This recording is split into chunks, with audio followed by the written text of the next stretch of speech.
தற்போது பெருநகர சென்னை மாநகராட்சியின் அனைத்து பகுதிகளுக்கும் 5 நீர் சுத்திகரிப்பு நிலையங்கள் மற்றும் 3 கடல்நீரை குடிநீராக்கும் நிலையங்களிலிருந்து குடிநீர் விநியோகம் செய்யப்படுகிறது. இந்த ஒவ்வொரு குடிநீர் நிலையத்திலிருந்தும் குடிநீர் விநியோகம் நகரின் குறிப்பிட்ட பகுதிகளுக்கு பிரதான குழாய்கள் மூலம் வழங்கும் வகையில் வடிவமைக்கப்பட்டுள்ளது.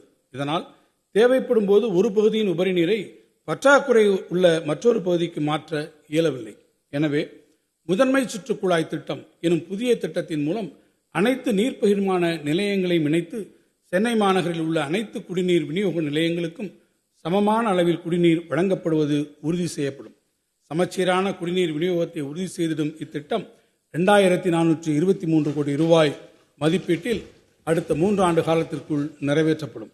சென்னை பெருநகர மாநகராட்சியில் 200 கோடி ரூபாய் அளவிலும், கோவை மாநகராட்சி 120 கோடி ரூபாய் அளவிலும், திருச்சி மாநகராட்சியில் 100 கோடி ரூபாய் அளவிலும் மற்றும் திருப்பூர் மாநகராட்சியில் 100 கோடி ரூபாய் அளவிலும் நகர்ப்புற நிதிப்பத்திரங்கள் வாயிலாக கூடுதல் நிதி ஆதாரங்களை திரட்டுவதன் மூலம் நகர்ப்புற உட்கட்டமைப்பு திட்டங்களை நிறைவேற்றிட தேவையான முயற்சிகள் மேற்கொள்ளப்பட்டு வருகின்றன.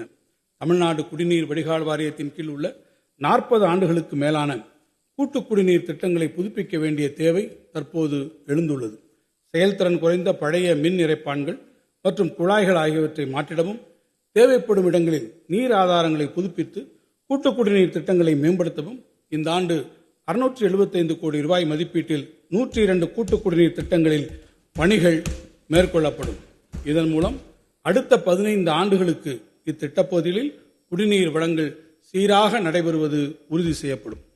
எதிர்வரும்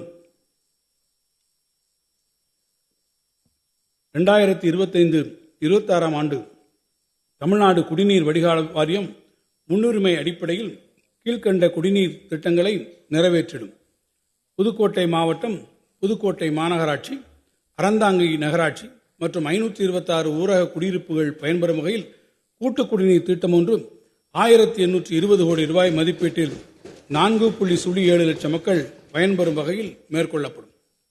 மயிலாடுதுறை மாவட்டம், மயிலாடுதுறை மற்றும் சீர்காழி நகராட்சிகள், தரங்கம்பாடி, மணல்மேடு மற்றும் குத்தாலம் பேரூராட்சிகள் மற்றும் 1042 ஊரக குடியிருப்புகள் பயன்பெறும் வகையில் கூட்டு குடிநீர் திட்டம் ஒன்று 2200 கோடி ரூபாய் மதிப்பீட்டில் 11.22 லட்சம் மக்கள் பயன்பெறும் வகையில் மேற்கொள்ளப்படும். தென்காசி மாவட்டம், கடையநல்லூர் நகராட்சி மற்றும் 493 ஊரக குடியிருப்புகள் பயன்பெறும் வகையில் கூட்டு குடிநீர் திட்டம் ஒன்று 864 கோடி ரூபாய் மதிப்பீட்டில் 5.6 லட்சம் மக்கள் பயன்பெறும் வகையில் மேற்கொள்ளப்படும்.